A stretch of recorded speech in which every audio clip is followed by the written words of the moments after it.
ez'amawulire n'okuleba ddala biki bewandiise wano olwaleero. Daily Monitor muto omukulu bagambye nti ebbibiro ery'eisimba ate lino likomyewo era amawulire amalungi galaze nti Uganda ate egenda ku exportinga megawatts 50 eri eggwanga erya Kenya. Ndowooza kireesewo akasiko ku bannayuganda basinga obungi kubanga bwe yakyankana namu wano baatugamba tugenda kugula megawatts 6 okuva e Kenya. Naye nga tulina amabiro mangi twali tulina ne surplus kumpi ya megawatts nga 8 obungi tulina okubanga tuba nabo nawe kibanga tugenda ate kubaguzaako ekyo ekiba kirungi nnyo. Abadde bagenda tuguza kati ffe tugenda obaguza Uganda nnyo jasi yakyankalanyemu katono nnyo bwe kati naye nga zitulina endala zonna Nalubaale Namanve tulina Kawuma nezo nazona nga tusobola kukola nozawala bakoze bulungi okuba nti bazidabiriza isimba turbine zakoze kati tugenda kuddamu ate okuweereza ne load shedding ebadde erabika mu bitundu ebimu eby'eggwanga bagambye tegenda kuddamu kulabikako yadde ebadde nkyankala mutu badde tusigala tuwa bali betwali tuwa babanda n'abalala tetuweza nti twali tugenda kugulayo buguzi bo twali twabasalako oba tubadde tugula lwakuba tulina obasa state tuguza Rwanda tuguza ne Kenya. Omanyi lwaki omanyi kati ennaku zino amasannyalaze gali expensive batuleetera bino mubiyita ebyayaka nga bagamba nti bigenda kutuyambako okubanga akasente akagenda si kangi naye units engeri gye ziddukamu tezitegeerekeka. Katusuubire nti ensonga yabadde evudde ku ekyo bijja kutereera. Ogula ddi mwezi nga gutandika guli makkati nga guggwako tebitegeerekeka oyinza okubaako ne units 5 ogenda okugira after 1 week nga tekuli naye nga bw'opimapimamu gadgets z'olina ewaka nga tezisobola kubanga zibadde zigatutte. Nawulidde abamu nga bagamba mbu waliwo abagezigezi kati abalinnya waggulu naddira mita ye mbu n'agiisa mu yamulirwana mbu naaba ng'anywera ku ggwe wekiba kituufu abavunaanyizibwa ku masannyalaze mu kirowoozeeko kubanga kiri eky'omwezi kitegeerekeka nti waliwo bakompensatingira emisolo ne bakuwayo bu units butono naye wano olwedde babeera bakuwadde ne bagamba olina 30 bugenda okukya ku makya tolina kye wagakozesezza just kabalubu naye ng'olinako 12 n'ogamba yiyi urea akomawo mu kusimba emiti mu amasannyalaze mu byalo sente kagira naye ndowooza byonna ebyo bigenda okujja mu nteekateeka ya program eya president bwe baali mu caucus luli ku Lwokutaano tugenda kumajinga singa waliwo ministry ebudaabuda abantu mu Uganda ebisuubizo bya gavumenti n'ebya president abantu bangi basimba emiti enkuyege zaabirya dda abantu bangi babasuubiza amasannyalaze gy'okutuuka tunaku olwaleero tulina bannabyabufuzi abasimbanga emiti egyo mu campaign waliwo enteekateeka ya gavumenti bo baakima egyabwe era tegiriiyo batwalanga ebikondo ne basimaya batuleeta amasannyalaze campaign olwagwa bwessu kubanga kyewuunyisa kubanga ffe tulina amasannyalaze infact buli kyalo kyandibadde kyaka ndowooza eri kumeka lusanvu kubimu musajja mukulu Uhuru Kenyatta ekigenda okumujjukirwako kubanga atambuza amasannyalaze mu ggwanga lye naye ono president yaleeta enteekateeka naye ate bebajuwa okubeyajukuwasa bazanyiddemu nzannyire bannaye ab'amasannyalaze ekyo mukirowoozeeko naddala ewaffe eyo ekalungu sewungu mwine ekizibu ky'enguudo kirungi kiki muyina eyo bingi nze siriyo amataba yaleeta emiti gy'amasannyalaze vice president yaginonayo former vice president sekandi wekyannamukaaka eri adedda ssebo oli wekyannamukaaka kyannamukaaka eyo yendwadde mutwe gundi wamwase mu bitundu bya Jumani batulaze ekifaananyi wano amataba gasazeeko ebitundu ebisinga obungi nga kakati abantu bakaluubirizibwa okutuuka mu malwaliro ate okufuna obujjanjabi. Wano batugambye nti abantu 6 z'embuyaga ezikaza engoye banono banywedde lokuwalagi omukolerere mu Arua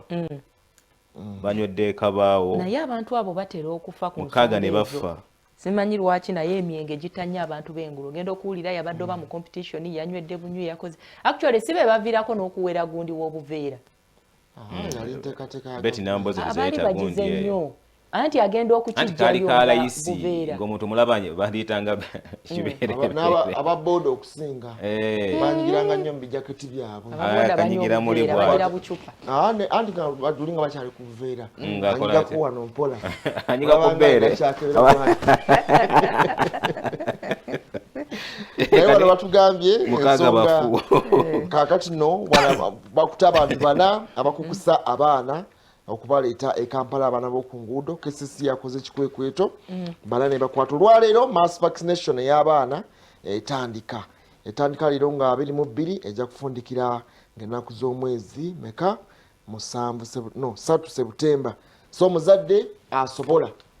twala omwana bamugeme COVID-19 12 bw'oba oyagala sibyampaka otwala omwana we bamugema kwatayagala tomutwala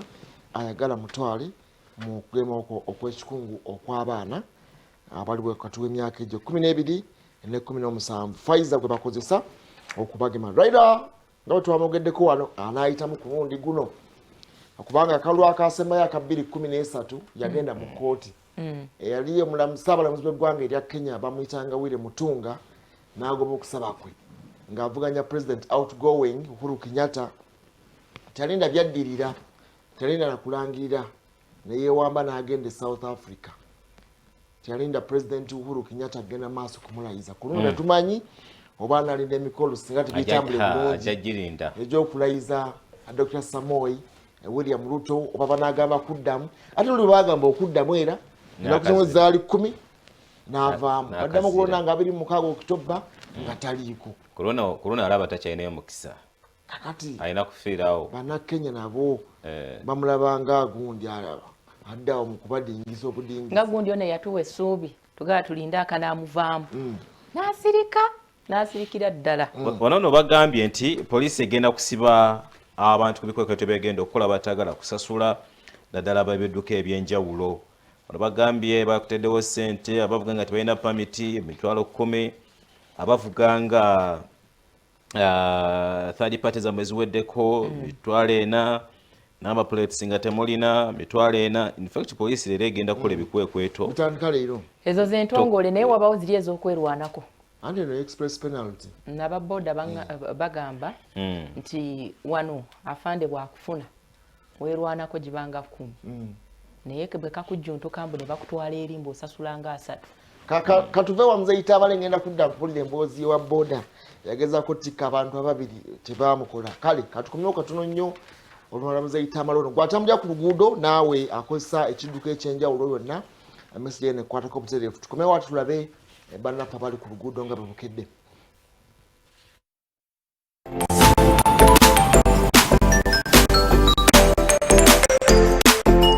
webale nnyo webale ddala tewenkanika gwe atumbudde sooti enkya ya leero twagala okwebaza nti okoze kinene tamale country view driving school bw'oli naye enkya ya leero eggulo twayogedde nenjogera ku signals ez'enjawulo kakati nno njagadde okwonga obungi batomeregana tamanyi kyekitegeeza kati oyisiza ku mukono guno ng'oli yakuteredde okuda sigino eraga nti agenda kweta ku level kati wakati wa signals endala eziriwo njagala otegeere nti nga omudriver waliwo signals eziri ku bidduka nja kugenda nga menya sigino bw'ogikola ate olina okusobola okugitegeera oba okusegeera your next intention kyogenda okukola ekiddako signals eziri ku bidduka kweziri nnyingi era omuntu ateeka okumanya okuinterpreting oba okuddamu n'okwekenneenya signals ezo alyoka oli amanye katugenda n'olaba omuntu akuteereddeko sigino alaga nti agenda kweta left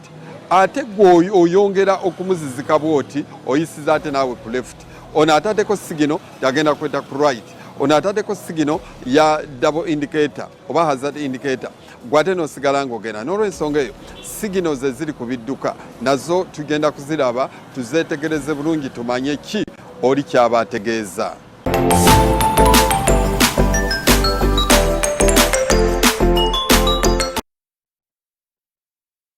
Yes, watu mzayita malibo Tanzania esabiti eno ensonga ya sigino naye ndowooza sigino ayogedde ddala ku sigino ezo bannaffe aba taxi agikuba nga wetabuwesaawo wennyini n'okugikuba tagikuba abalala agikuba nga ate gyakuba eri opposite nekyategeeza akulaga nti akyama eno ate indicator gy'abeera akuba nga ate eriyo esayidi eno owa boda assaayo kugulu akati awo nawo ndowooza ebeera sigino eneebeera sigino omwakuba ku kitanka kye naye tolaba nti mukitegeera bwasaayo ekigere ne mukitegeera bwasaayo mukono ne mukitegeera abamu afuuwa luwa ne mukitegeera ne piki zirina indicator zalina okubeera nga anti zirina naye bakuriyetingawo language yaabwe ate ne mugiyiga lwampaka nzira eno abamu ndowooza ate bwanyiga bwati okugira yeerabira kyeyataddeyo kulala nesigala ng'ekyaliko pakapaka kulala Sam Hazard naye nga nayo titax Hazard yeeriko kati abaira siginolinga kyabo naye nga zo signals zikola ati ziba zikola kuba nawe olina osoma sigino eyo you internalize n'omanya nti kubanga yo kyebeera etegeeza kibeera concrete kibeera kyeŋŋamba ku bidduka ebimu abantu abamu tekuli ababoda bambyo n'abanenyeza bwereere zaafa dda oli agamba nemere okugula lita y'amafuta akanaana ngende wa makanika mbu simanyi agenda kukola biki so ezimu zaafa dda beetaaga okuviirako awo era agamba teekamu fuulu nassaamu teekamu left tulabe kano kaafa naye bannange bafande bano simanyi ki gavumenti kyegenda bakolera oba bannaffe abavunaanyizibwako naye ndaba nti kyakatyabaga nnyo kyakabenje nnyo okukwata omuntu obumenyi bw'amateeka wa booda amenya etteeka n'otuula ntwala ku poliisi bannange kale katulabe Robert Mutebyono ali mukono tulabe bannaffe babatandiseeko dda operation babagambye Monday egenda kubeera nzibu nnyo olwaliro poliisi yagambye express penalty buli gwe babanja ekipapula ateekeddwa okuba nga olwaliro tasala katulabe bannaffe abali eyo bo bali batya babakedde batya era embeera ekedde etya emukono Robert Mutebi tubuulire entambula y'ebidduka emukono eyo ekedde etya olunaku lwaliro ya neyanza nnyo neyanzege bananga bagenda maaso n'okuweereza ne bannayuganda abakerera mu Omusunsuzi kuviira ddala ku Mande paka ku lunaku olwokutaano nga sinagenda ku ntambula ya bidduka n'embeera bweri mu bitundu by'eggwanga ebyenjawulo gye tuyise abaddukanya ekibuga ky'emukono mbasaba ekintu kimu kyokka oba ebintu bibiri ekisooka kwe kubanga suweji ono bafuba okulayika nti bamukomako oba bamuyisa ewantu watasobolera kubanga awunyirira abantu kubanga ekibuga ky'emukono ky'ekyuma lwa suweji ono gwolaba ate nga ne kazambi kasasiro na buli kimu bingi nnyo wano mu mwala oguli wano ddala emukono eya takisi embeera yeeyo gye mulabaawo yeeriwo suweji ye awunyira ddala ate omusana bwe gumwakamu akisukka nnyo nnyene ddala ate ekyokubiri kyensaba era abaddukanya mukono ne abali ku mukolo oluguudo luno okuva mu kibuga ky'emukono okutuuka wali eseeta abantu babayiremuko ku mazzi ekitundu kiri ekitannaba kumalirizibwa kubanga enfuufu yo mpitirivu nnyo abavuga motoka kumpi babula kwetomera lwakubanga tebasobola kulabagana ali eno abatasobola kulaba ali maaso olw'enfuufu ennyingi ennyo eri mu kastretch akatali kawanvu nnyo naye enfuufu ekwatira ddala kumpi kubula kukola kire kiramba mu luguudo wakati byebyo ebiri emukono leero byenkedde okusaba abaddukanya mukono okulayika nti bakolera ku bantu b'emukono entambula y'ebidduka emiridde etyo olunaku olwaleero ekiri emabega we wange kyekyo kyogenda maaso n'okulaba kuggwe ava mu bitundu ebyekalagi n'ebitundu ebya luguudo oli oluva ku Gayaza Road ogenda e Kayunga ati wali emberebezi yonna gy'ogenda kusanga motoka ziyingira bulungi era bwe zituuka wano oziraba nti zambuka bulungi tiwannabeerawo nnyo ensiitaano ey'amaanyi ojja gisanga nga oyambuukiriza okutuuka eseeta awo kajjaamu kangi nnyo kubanga okuva emukono okutuuka eseeta kiyinza okutwalira eddakiika eziri wakati we15 n'eddakiika 3 oba 35 olw'embeera eri waggulu eri ereeteddwawo bakola oluguudo ate n'ekyokubiri ereeteddwawo era still embeera ey'abannaffe abava mu bitundu biri abava Namugongo okwegatta ku luguudo luno olw'emukono be baleesewo embeera eyo naye ewasigadde awalala bibadde bitambula bulungi era wano mukono olaba tewali mberebezi yonna si watera okubeera naye asaawa zino watera kubanga wakutte naye kakati olabanga ate embeera yo ekyali nzikakkamu wano wetuli olaba nti jaamu akwatidde wano olaba nti za zikwatiridde naddala ezikwata oluguudo lw'ejjinja zo za Fuluba paaka zikolera wabweru wa paaka era kyogenda maaso n'okulaba kubategeezako akatonotono gye tuyitidde yonna tetulina we twasanze kikwekweto mpozi maaso eyo bwe tunaatuukayo tujja kuba tulaba embeera eriyo naye tetulina we twasanze kikwekweto wadde nga bagambye nti bagenda bitandika olunaku olwaleero bakyetegeka kubanga abyetaagisaamu maani power. Waliwo ababeera ku kamera ezo batugambye nti kamera zikuba ebifaananyi, abo zikuba ebifaananyi ate ne biziweza bali ku nguudo nti eyo motoka enamba plate eyo erina ekipapula kyebanjibwa, ate bano nabo ne bakulindira we bakulindidde ne babanga bagenda maaso n'okuwa ebipapula byo. Naye tekinnabaawo eyo mabega gye tuvudde, kiyinza okuba nga kitandika maaso eyo kubanga obuwumbi 8 poliisi egamba nti erina okubanga ebununula. Enabununula etya? Kyekibuuzo buli munnayuganda kyeyeebuuza nti banaaziwa oba tebaziwe. Si batakisi bokka, wadde abatakisi bagambye nti bulungi nga takisi emu eyinza okuba n'ebipapula nga 26 naye nga n'abalala abavuga ebidduka ate twesanze nti balina ebipapula ebyabakubibwa bye babadde tebannasasula. Mbeera eri eti erudde eno nga tugenda kubanga tusinkanako ku bavuga takisi wano, bo batubuulire beetegese batya, kubanga ebikwekweto ebyokulabika nti poliisi enunula ebipapula sente ez'ebipapula ze babakuba bitandika olunaku olwaleero. Mustafa Mayambala y'omu ku bakulembeze yatugambye nti bo tebabasisinkanye bategeeza ku kino, ate era n'atunnyonnyola nti mmwe musinga ebipapula ebingi, simanyi lwaki. Sooka obuuze ku bannayuganda bakulaba. Abantu abo bonna bamusizza manya Mulindwa Henry nga mvugamu okazembaala iganga. Ebikwekweto bya poliisi byali badde bituufu, naye senze batusoloozaako ng'eggwanga terifunamu, kubanga ng'eggwanga lisolooza ssente nnyingi mu bipapula naye tewali nkyukakyuka mu ggwanga. Basajja b'okuba n'abakwata embaale olinawo abalina ebipapula be baakuba ebipapula. Emmoloka nnyingi zirina ebipapula, kizibu nnyo osanga emmoloka etalina bipapula eya takisi, kubanga takisi, omulimu gwa takisi gwo twagutuuma nti gwa waasiwaasi. Kati waasiwaasi oyo okola ensobi, bakuba longo parking, bakuba supiidi, oluusi ne excess. Kati okusasula tusasula kubanga tuba tetulina kyakukola, naye tuli bennyamivu nti sente tusasule, eggwanga terifuna mu ssente ezo. Ezo ssente ziyamba bantu bakinnoomu wali. Sooka otubulireko katono nnyo. Ogambye bakuba long parking, bakuba excess, bakuba neki? Ne supiidi. Awo ssente ziba mmeka mu buli kimu? Akati supiidi bakuba $20. Supiidi ewera 10, excess ya $20. Naye kati senga ekipapula ekyo kiyitako long parking nayo ya 10. Senga ekipapula ekyo kiyitamuko bakikubisaamu 50%. Wabadde 10 ne gifuuka 15. Gifuuka 15. Kati oba olina ogisasula kubanga poliisi ye gavumenti. Bino ebigambo betugamba nti omuntu ye gavumenti tebikyaliwo,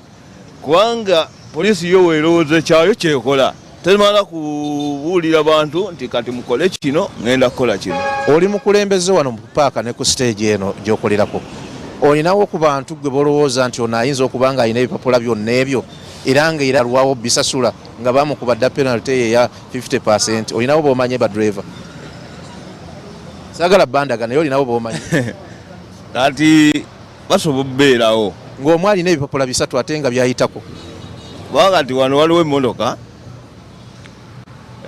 ezibeera n'ebipapula nga 10 nga zirina ebipapula nga 10. Kati emmotoka emu ng'erina ebipapula nga 10 ebanjibwa ebipapula nga 10 nejja ng'esasulako,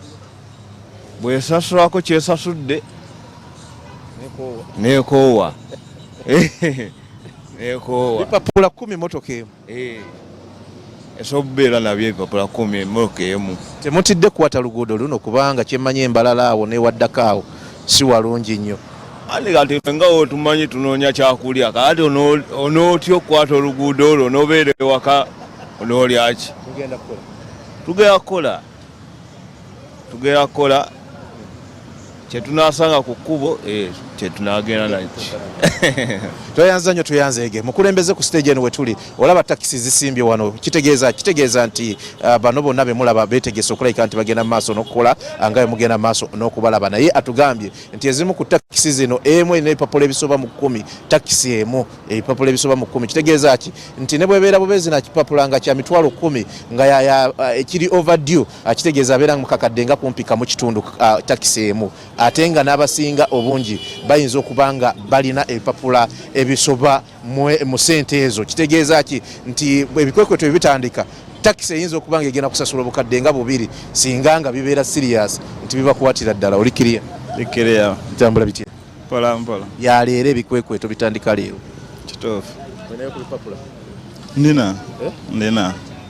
bakubanja mmeka sonyiwa okuseka ebyennaku bisekerwa batugamba nga afudde siwo olinayo nga bimeka ninamu 5 bipapula 5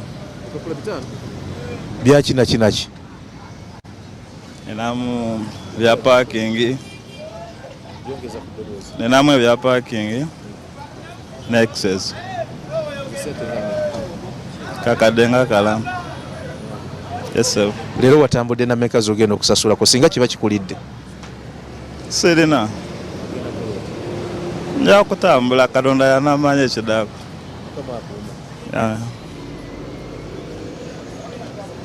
tuyanziza nnyo tuyanzeege alina ebipapula 5 kakadde kalamba naye tetuganye kituufu tuzza emisango naye n'omutindo gw'abasirikale si mulungi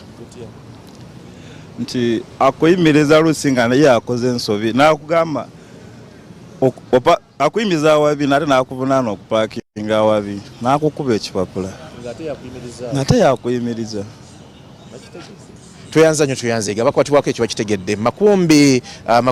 nkitegeddeko nti weetegese otuwa ebifa embalu yatandise naye ebyo bya sayidi eyo kankuwa omuzindalo genda maaso n'okuweereza bannayuganda eno ebikwekweto tujja balaga maaso eyo gye tulaga tulaba oba bitandise oba tebinnatandika naye nga abadreva bo bagamba nti ate amaziga bagatandikiddewo omu abeera n'ebipapula ebiwerera ddala 10+ kitegeeza ki kitegeeza nti kigenda kubeera kibi nnyo olunaku olwaliro nga poliisi etandika ebikwekweto. Emmanuel Makumbi oli mutundu ndowooza ebyembaale eyo katukuwe omwaganya n'omuzindaalo ate naawe otutuuseeko butya erudde eyo ebintu bwe bitambula. Makumbi omuzindaalo nkuwadde.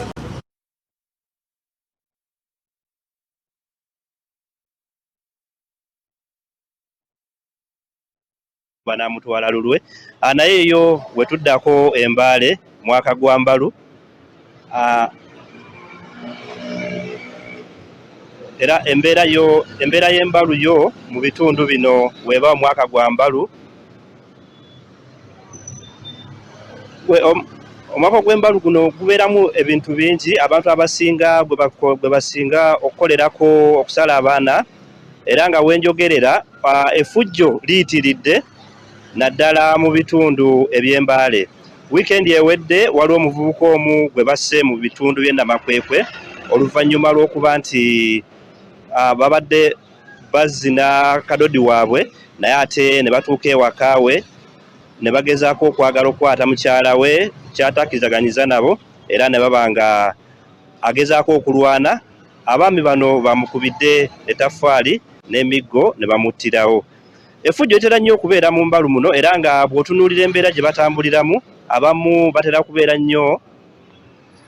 okubeera n'ebissi eby'enjawulo era nga kino kireeterawo embeera etali nnungi.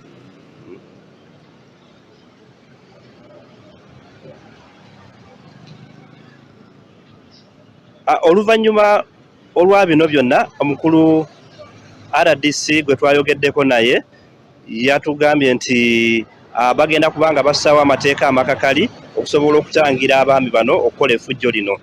Effujjo lino lizze eryeyongera nga mu 2018 era baali bakwata nnyo abantu abatali bagisu nga babasala era kino kyakwatibwako n'abasecurity ne basobola okuba nti babakolako. Naye oluvannyuma era omwaka guno 2022 kiringa ekizzeemu okuvannyuma okuba nti effujjo lyeyongedde. Waliwo n'ababizinesi abamu kati abaggalawo amangu kasita balaba abaami bano abakadodi nga bayitawo kuba omuvubuka omu enkoma naye era mu bitundu by'enkoma bagenze ne bamunyagako bizinesi ye yonna gye yadde atundira kutukutuku ng'atambuza soda n'amazzi byonna ne babinywa era omuvubuka ono n'aba nga talina kyasigaza. So n'olwekyo effujjo lyo liyitiridde era nga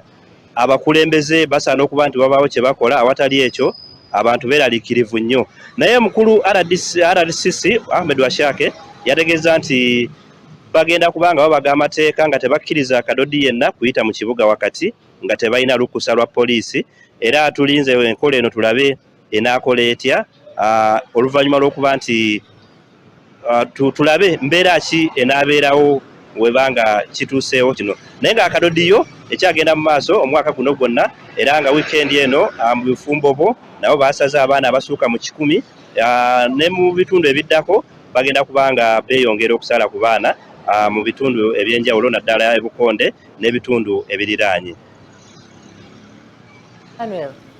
Waliwo ebyali bigambibwa nti akadodi ako buli we katandika abaana naddala ab'obuwala bamanyi okuwandukayo mu masomero, nti akadodi kano kalalula abaana ebyokusoma ne babivaako. Ebigambo ebyo bituufu okusinziira ku mmwe abantu abali ku ground oba kyali kyekwaso ng'oba oliawo bannaffe nabo banoonya ensonga eziremeseza abawala okusoma ebitundu byeyo oba oliawo ng'ensonga tebagifuna bulungi?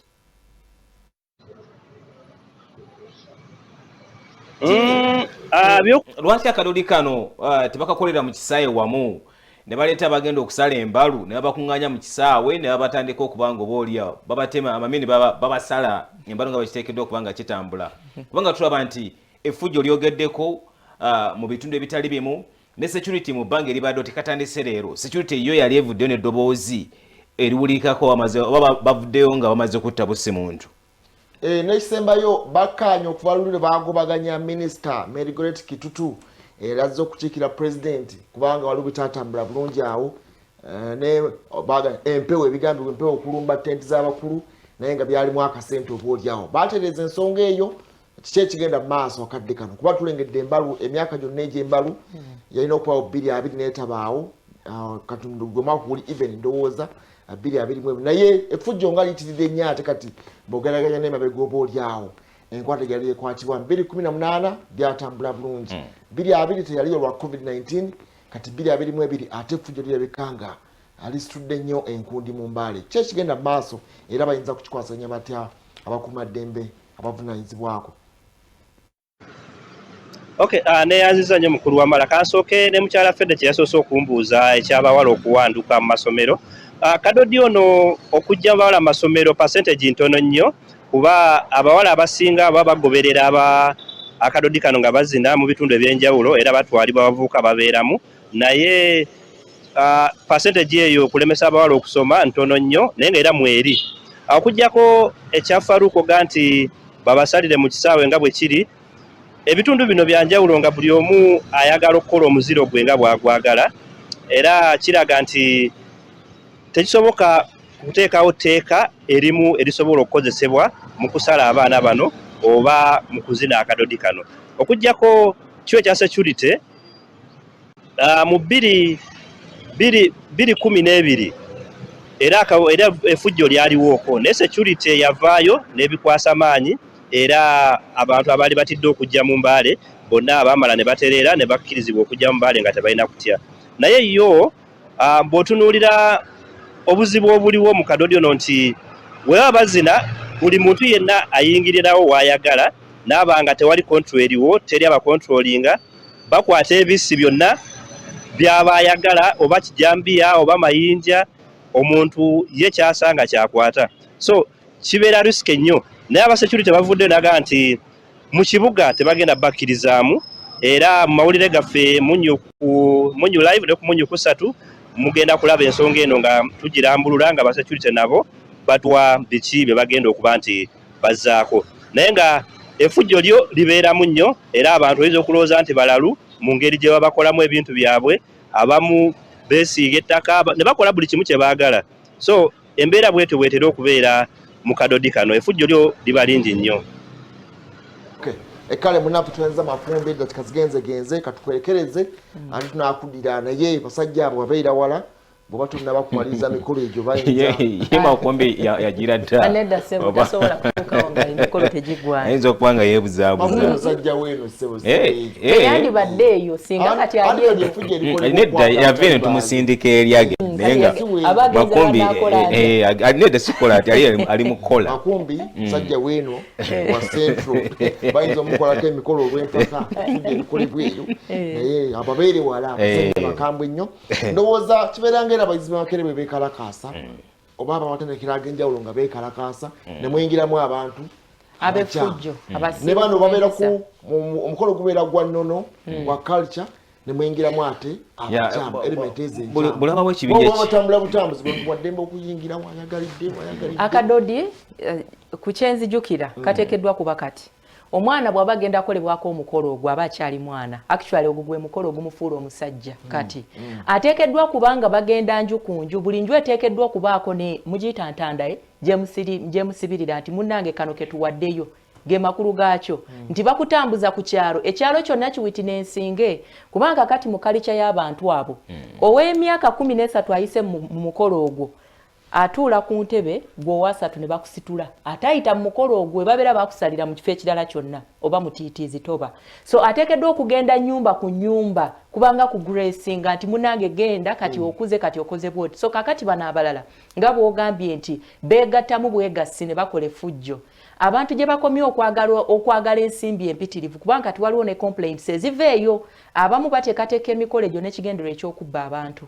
abamu kati obwavu bususse batekinga advantage of that waliwo n'abamu abakola emikolo bwe gito ne babulawo ku last moment bamunoonya nga talabika security neebula omukolo omunene anti bya nnono tebibeera mu bungi biba bya nnono yes kati effujjo lye ligenda okuleetamu security ate nga ne security erina byegenda okutta emitendera emikolo kwe gikola ki kwe gitambulira so abakulembeze b'ennono be balina okutuula basale amagezi kuba bavubuka betwogerako baana ba ku kyalo baana baabwe babamanyi basobola okufuna ekyokubakolera be balina okukikolako otherwise bwe kinayingirwamu omukono omulala tugenda kulaba nga waliwo ebifa ate complaints zikuvaayo namono omulabi ng'anyeenya namono onzijukiza complaint eyaliwo baga nti engeri gye banyeenyamu si ya buvunaanyizibwa sikulema omusiriasi nyo tugenda okulaba nti amanyi ebyokwenda kasabibula mu kintu kifa security kasi ate nejjanga toka wewe toka biki ebyo nekisinza okuleeta obuzibu yensengukasenguka y'abantu abagenda mu bitundu nga si baayo banaddami abakulembeze b'ennono balina okuvaayo n'eddoboozi ery'omuwanguka okusobola okulaba nti ekintu boolya bwe kibaddewo ekintu kyabwe ekya obujjajja kireme okuba nga obaoleo kyononeka mu mbeera etagwanidde kiza bannakigwanyizi babaawo in fact ndowooza bimu ku bibiremesa n'abantu okubanga bagenda maaso n'okwekalakaasa kwabwe okw'emirembe naddala mu mbeera ey'enjawulo nti waliwo ate abajja nga fujjo so nga mutayinza kukkiriza mbeera ng'eyo tuyinza kukkiriza muntu okuba nga atta munne mu mbeera eyo ne basigala nga kiyinza kutambula bwe kiri mu gavumenti mwe tutambula eya security twetegeeza ate awo kiba kigenze wala allegation ez'ekukwata abakazi bono bwagambye nti ate balumbye kusanga musajja agezaako okwerwa nti muwanda mukyala we n'omukuba ettaffa ng'oggyeko okozesa ebiragalalagala ng'oggyeko obusiiwufu bw'empisa ng'oggyeko n'ebizibu ebirala njagala kusaba buli muntu sekinnoomu bw'ogenda mu region nga si gy'ozaalwa tusaba mutima omulungi ossa ekitiibwa mu ebyo kati mwaba mutunuulira mba mulina obwongo obudduka ewala naye bo eyo cultural dance nedda ssebo eyo cultural dance kati mwaba balaba obwongo bwe buli ewala amazina galimu olwo kalebu nedda ssebo kalema tweyanziza kalema otukoze kalema ago gavumenti ge yawera naye kaakati edda wala alateekeddwa okuzinira amazina agaago kale gwe vede nyeenya nemusinga emyaka gyammwe ge mazima naye mbadde mbasaba ekitiibwa mu nsengeka y'ennono ebyobuwangwa byobaosanze mu kitundu bw'ogenda mu Buganda obeera oze mu Buganda bw'ogenda mu bannaffe ab'amasaba obeera ogenze eyo bw'ogenda mu bannaffe abali mu omwenengo obeera ogenze eyo kati ate tokola fujjo kutaataaganya kutandika kola kino na kino kubanga kyemanyi baabaayo bennyini nnyini bamanyi amakulu g'omukolo ogwo bamanyi kiki gutegeeza sikiwa nti basobola okwenyigiramu kyogamba abavuddeyo bonna abakoze ekyo bantu batabaddeeyo anti kakati kubanga kati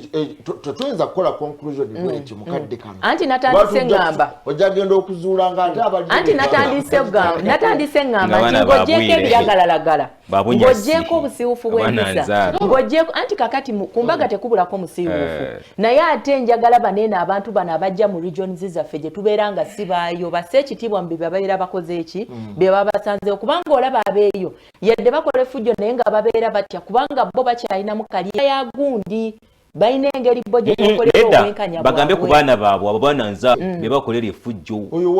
anti ate kati bw'oba erino genera oba abaana nzaalwa be bakolera effujjo era babamanyi nti mwana wa gundi yakoze kino nakino baleme okugamba nti bigundi baana nedda baaba whether we president omugenzi bamuleese olwaleero wa Angola jo bamukomezaawo tulinze maziika ge yafa mugwamu munaana besigeza tulinze enzike egenda kuba etya kubanga wana wakyaliwo okubagana empawa muwala wanajja Isabella dos Santos kijja kubeera gyamujeerezebwa anti kati ayinza okujja ne bamukwatiraawo n'ensimbi ze babba mu ggwanga nga bagenda ne zaali nnyingi kubanga yaliko nedda amusango bagimusingisa ndowooza yaliko n'omukyala abasinga bwagaga mu Africa kiba kitegeeza nti ensimbi ze yatwala ate n'ataziteeka mu nsi yaabwe kiba kitegeeza nti nabeggwanga baalinyagulula nnyo mu mbeera emubendera tulinze tulabe oba nakkiriza n'okusinziira ku bigambo byawandiika naye ati kaakati obuzibu obuli mu Angola bagenda kulonda leero 22 balonda 24 kati waliwo okusika omuguwa banaalinda bamale okulonda akalulu kubanga tentative libadde basuubira okuziika omukulu ono ennaku z'omwezi nga 28 n'ate akalulu akagenda maako mu maaso maffe Lulenko anakkiriza enteekateeka bayimirizeemu bagende mu maaso okungubagira omugenzi oba akalulu kagende mu maaso bamuziike wali nga 28 nga kawere 28 lwaweza emyaka 9 egy'obukulu no 79 ajja kubaweza ndowooza 8 kubanga bamuziika nga 28 ogw'omunaana abawezezza emyaka 8 ndowooza Uganda ebyo byabadde baagala okupanga bole bateekawo naye ndowooza ye nga president alina okukkiriza nti mune yamukwasa enkasi yamutwala mu mbeera etagwanidde mwaka oguwedde yandikkiriza infact yakiteekawo n'agamba nti abaana baddembe okujja okuziika watali kubakuba ku mukono naye abaana balinamu okutya netuyinza okutuukayo ate emikono nemugize mabega so nakyo tuyinza kukibuusa maaso the official communication egamba nti baddembe okujja okuziika naye amaddayo gaabwe n'okuloba Isabella n'asobola okujja kubanga ebyo bibadde bingi nnyo ku mikutu so kyetutunudde olunaku olwaleero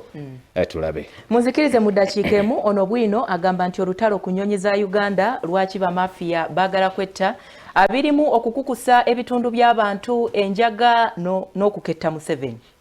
olutalo mu bamayanja baluwandiseeko wano Nyazaala wa Kamiliyoni addizza mukamwana Daniel Omuliro ayogedde lwaki Wizo yeeyisanga radio ne AK47 nga banaatera okufa bakuleetedde wano eno ebitiisa ebipya lwaki batta Kawuma ddereeva wa Bobi Wine lwaki Museveni agobye bakomando abamukuuma ensonga ziri muno bwino bamuleese ku kabinja akapya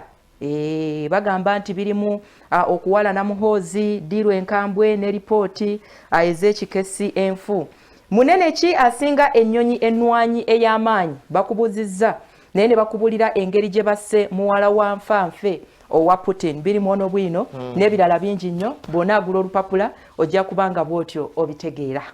kale ate nga bannaffe era mu Pakistan polisi etandise okunoonyereza ku yali prime minister w'eggwanga eryo Imran Khan emisango bwe yakavaamu lwali eri ate ayogera ebigambo binnya ebikankana olunaku olw'omukaaga yagenze mu maaso n'ataakakanga bikambwe ennyo polisi etandise okubeera nga emunoonyerezaako temwewuunya ate bw'anaabeera nga akwatiddwa n'okugenda mu maaso okunyonnyola ebigambo ebyo bigenda mu maaso byayogera ku gavumenti eno eriko n'abakulembeze abagirimu akadde nomoloza kakyali awo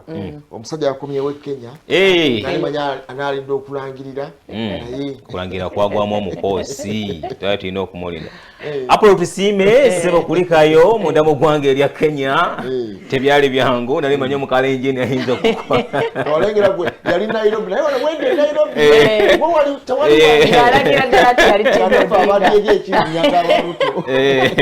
naye nga munange olaba kwebazanga omanya luweze bali ba kulika nalabanga ngamba apula yafuka dio mulasi nebiri zikula kusiri mwamu musajja wa Jakoya inga bamuganda wa Jakoya abuzukuru ne apula bali ne team yone ya Salt Media mwe bali kubitutusaako byonna byonna nga bwe byatambula bakwatira ira linye mu kabaga kaffe katwenza kola kabaga ng'ebintu bigenze mu kooti fwe twali tulina standi yaffe akati ebyo byagundi takataka binatusanga busanzi byonna binaddirira basobola kujjawo ekyasooka ebitusanga oluvannyuma wano ngetulaba ate abakulu ngera okwogera ku nsonga zino nga tulabe endowooza ekidakikemu tubeere nga tutuvaawo apola tutwale munnyo ku makya mbagaliza olunaku olulungi naye mu ggwanga erya Kenya bamaze okuyisa etteeka tewali mwana agenda kumala gakkirizibwa kukyusa ssomero okukyusa essomero okuva mulimu okugenda mu ddala naddala erya secondary oteekeddwa okuba ng'olina ekiwandiiko ekikukkiriza 1 okuva mu ministry n'omukulu ku ssomero gy'ova ateeka okuwandiika ebbaluwa bikoleddwa mbw'okwongera omutindo ate ku byenjigiriza mu ggwanga erya Kenya. Mukama Katonda akukuume tusinkane munnyo ku 3 ku ssaawa 3 ez'ekiro wano ku Salt TV. Nise na Bwire. Olunaku olulungi olujjudde amagoba mweraba. Tetujja kusukka olwaleero twagala okubaagaliza akaseera kalungi ab'ebipapula tambula nga weetegesemu n'akasente k'abasajja batabuse olwaleero operation etandise bonna bulina ekipapula batugambye nti abantu 5 ku 10 bavuga with distraction ey'essimu bitwamanyanga nti togerera ku ssimu naye kati distraction weeri WhatsApp Instagram mutubeera ku ssimu ng'ayogera naye ng'ate obenja obukolebwa 5 ku 10 bazudde nga distraction eva ku ssimu kale twegendereze nga tuvuga ebidduka ebyo ng'okozesa essimu sooka okiteeke wansi oba sooka osimba ekidduka obeere ku ssimu katubagaziza olunaku olulungi fonna katugende munnyo ku makya ne